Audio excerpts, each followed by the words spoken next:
जय हिंद। अभ्यास online class की इस नए वीडियो में मैं कृष्णा आप सभी का स्वागत करता हूं। दोस्तों आज की इस नए वीडियो सेक्शन में मैं फिर से लेकर के आया हूं बाल विकास के महत्वपूर्ण प्रश्नों के साथ दोस्तों, जिसमें हम देखने वाले हैं प्रैक्टिस नंबर 20। जिस अगर आप अन्य पार्ट नहीं देखे हो दोस्तों तो आप उसको जरूर देख लीजिए। उसमें भी मैंने बहुत सारे महत्वपूर्ण प्रश्नों को संग्रह करके आपके लिए प्रिपरेशन करा करके क्वेश्चन को सिलेक्ट किया है। तो वीडियो के ऊपर बने रहिए, वीडियो को लास्ट तक जरूर देखिए। चैनल को अभी तक आपने सब्सक्राइब नहीं किया दोस्तों जरूर सब्सक्राइब करके नोटिफिकेशन बेल आता है जरूर ऑन कर लीजिए। तो चलिए वीडियो स्टार्ट करते हैं।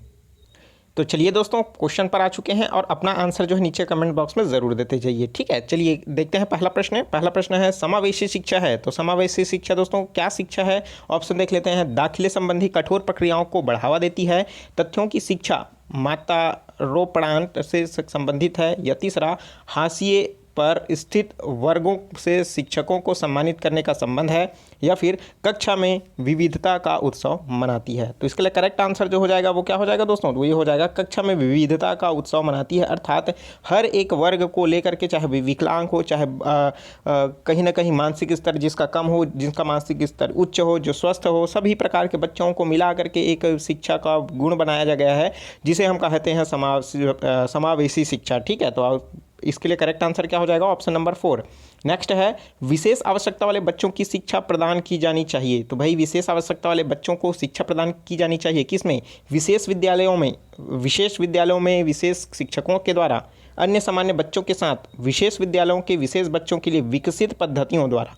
तो आप सभी को पता है समावेशी शिक्षा में कोई भी स्टूडेंट, चाहे वो पिछड़ा हुआ हो या फिर विशेष आवश्यकता की जिसको ज़रूरत पड़ती हो, उन सभी को क्या करना है? सामान्य के साथ उसको मिला करके तालमेल करके क्या करना है? हमको उसको साथ में आगे बढ़ाना है और उनको शिक्षा देना है। तो ऑप्शन नंबर 3 इसके लिए क्या हो जाएगा? करेक्ट आंसर हो जाएगा।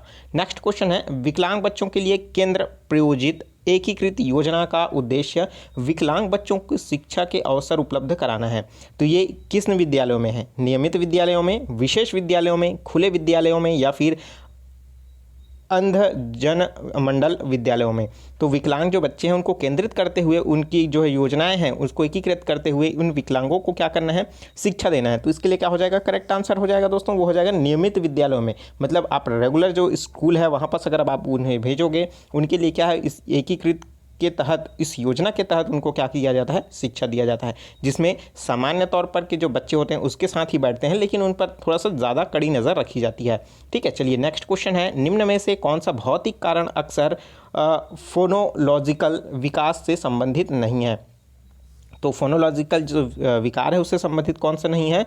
बधिरता, खंड तालु, लघु लालट खंड, या फिर सेरेब्रल पॉल्सी। ठीक है, तो इसके लिए करेक्ट आंसर जो हो जाएगा वो क्या हो जाएगा दोस्तों? वो हो जाएगा आपका लघु ललाट खंड। ठीक है, जिसमें फोनोलॉजिकल जो विकार है, सुनने तथा बोलने संबंधी जो बीमारी होती है उसे ही हम फोनोलॉजिकल कहते हैं। कौन सी बीमारी? सुनने और बोलने से संबंधित, मतलब कान और मुंह से संबंधित जो बीमारी है वो क्या कहलाता है? फोनोलॉजिकल कहलाता है। इस बीमारी में दोस्तों सामान्य तौर पर सेरेब्रल और पल्सी, बधिरता, ये तीनों जो है दोस्तों सभी चीज़ें उत्पन्न हो जाती है। ठीक है, मतलब बोलने से संबंधित है क्या हो जाएगा? वो हकलाना बोलेगा या फिर बोल ही नहीं पाएगा। ठीक है, सुनने से संबंधित क्या होगा? वो हल्का सा काना हो जाएगा। ठीक है, तो कहीं ना कहीं वो क्या हो जाएगा? अच्छा सा उसको सुन नहीं पाएगा, हल्का है ना। तो इस तरीके से क्या हो, ये सभी चीज़ें उसमें वो समस्याएं उत्पन्न होती है। तो ऑप्शन नंबर 6 के लिए करेक्ट आंसर हो जाएगा। नेक्स्ट क्वेश्चन है दोस्तों ऑटिज्म की निम्नलिखित व्यवहारिक लक्षण है। तो ऑटिज्म की निम्नलिखित में से कौन सी व्यवहारिक लक्षण है? 6 साल की उम्र के बाद शुरुआत होती है, पुनरावृत्ति व्यवहार के कारण, या फिर विलंब भाषा के विकास की, या फिर सामाजिक संपर्क में भारी कमी के कारण।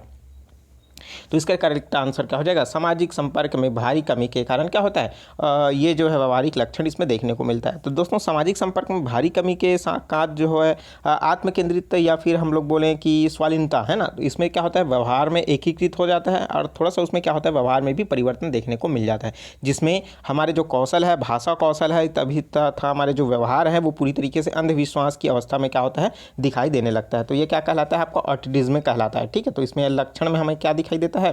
पूरी तरीके से समाज के संपर्क में भारी कमी देखने को मिलता है। ठीक है, तो ऑप्शन नंबर 4 इसकी क्या हो करेक्ट आंसर हो जाएगा। नेक्स्ट क्वेश्चन है निम्नलिखित में से कौन सा छुपी हुई विकलांगता का एक उदाहरण है? भाई तो ऐसा छुपा हुआ विकलांगता कौन सा है? ऑटिज्म है, HD है या फिर द्विध्रुवी है या उपरोक्त सभी। तो इसके लिए करेक्ट आंसर जो हो जाएगा ऑटिज्म। मैंने थोड़ी देर पहले बताया आपको कि बच्चे में क्या होता है, अंधविश्वास आ जाता है, तो कहीं ना कहीं ये क्या कहलाता है, ऑटिज्म की बीमारी होती है। ठीक है, तो ऑप्शन नंबर पहला करेक्ट आंसर हो जाएगा। नेक्स्ट क्वेश्चन है, मनोचिकित्सा में मानसिक मंदता की समझ की वर्तमान अवधारणा में नहीं है।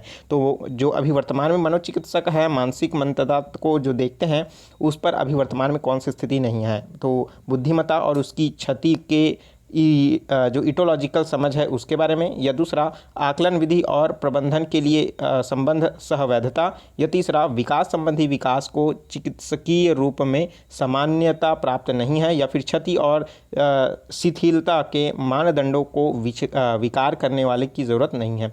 तो इसके लिए करेक्ट आंसर जो हो जाएगा वो क्या हो जाएगा, चौथा, जिसमें क्या नहीं है, क्षति और शिथिलता के मानदंडों को विकार कहे जाने की ज़रूरत नहीं है। ठीक है, तो ऑप्शन नंबर 4 इसके लिए क्या हो जाएगा, करेक्ट आंसर हो जाएगा, जो अभी अवधारणा में नहीं है। बाकी जो 3 जो है वो अवधारणा में है। ठीक है, चलिए देखते हैं नेक्स्ट क्वेश्चन दोस्तों। प्रतिभाशाली बच्चों को संभालने के लिए कौन सा सबसे अधिक व्यवहारिक और वास्तविक दृष्टिकोण नहीं है। जो नहीं है हमको क्या करना है, वही बताना है। तो प्रतिभाशाली बच्चों को संभालने के लिए कौन सा सबसे अधिक व्यवहारिक और वास्तविक दृष्टिकोण जो नहीं है वो कौन सा हो सकता है आपका, एक्सीलरेशन, अनुकूलन या संवर्धन, या फिर योग्यता समूहीकरण, या विशेष छात्रवृत्ति और पुरस्कारों की योजना। तो यहाँ पास करेक्ट आंसर जो हो जाएगा वो क्या हो जाएगा, अनुकूलन एवं संवर्धन। ठीक है, तो ये जो है किसी भी प्रतिभाशाली बच्चों को संभालने के लिए सबसे अधिक व्यवहारिक रूप में नहीं है। तो ऑलरेडी वो प्रतिभाशाली बच्चा बोल रहा है, तो कहीं ना कहीं वो एडजस्टमेंट के बारे में जानता है, अनुकूल हो सकता है, वो संवर्धित हो सकता है। तो ये क्या हो जाएगा, ये दृष्टिकोण आपके लिए उसमें जो है नहीं होगा। ठीक है, तो ऑप्शन नंबर 2 इसके लिए करेक्ट आंसर हो जाएगा। चलिए नेक्स्ट क्वेश्चन देखते हैं, कौन सी असाधारण बच्चे की अधिक उपयुक्त परिभाषा है। तो जो असाधारण बच्चे हैं उसकी अधिक उपयुक्त परिभाषा कौन सा है, वह बौद्धिक रूप से बहुत बेहतर है, वह भावनात्मक रूप से जो है अविकसित है, या फिर वह सामाजिक रूप से दूसरों से बहुत अलग है, या फिर वह जो मानसिक, शारीरिक और सामाजिक विशेषताओं में क्या है, सामान्य बच्चों से अलग है। तो उन्हें क्या करना है, स्कूल व्यवस्था से संशोधित करने की आवश्यकता है। तो इसके लिए करेक्ट जो आंसर है, जो इसमें असाधारण बच्चों की अधिक उपयुक्तता को परिभाषित करता है, वो क्या हो जाएगा, चौथा ऑप्शन, जिसमें जो है मानसिक, शारीरिक और सामाजिक विशेषताओं के सामान्य बच्चों से अलग होते हैं और उन्हें स्कूली व्यवस्था को संशोधित करने की आवश्यकता होती है। तो ऑप्शन नंबर 4 क्या हो जाएगा, इसके लिए करेक्ट आंसर हो जाएगा। ठीक है दोस्तों, वीडियो अच्छा लग रहा हो तो वीडियो को जरूर लाइक कर दीजिए। चैनल को अभी तक आपने सब्सक्राइब नहीं किया, जरूर सब्सक्राइब करके नोटिफिकेशन बेल आता है जरूर ऑन कर लीजिए। ठीक है, और वीडियो को दोस्तों लाइक ज़रूर कर दीजिए, क्योंकि आपके लाइक से ही हमें मोटिवेशन मिलता है आपके लिए अच्छे वीडियो प्रोवाइड करने के लिए। मैंने नीचे डिस्क्रिप्शन में भी लिंक दे रखा है बहुत सारे वीडियो का, आप उसको देख लीजिए, प्लेलिस्ट में भी सजो करके रखा है, उसको देख लीजिए। चलिए नेक्स्ट क्वेश्चन है आपके लिए, विकलांगता जो एक बालक की हस्तरेख योग्यता और सूक्ष्म प्रेरक कौशल को प्रभावित करती है वह कहलाती है, क्या कहलाती है, डिस्कैलकुलिया कहलाता है, डिस्ग्राफिया कहलाता है, डिस्टोनिया कहलाता है, या फिर डिस्मोर्फिया कहलाता है।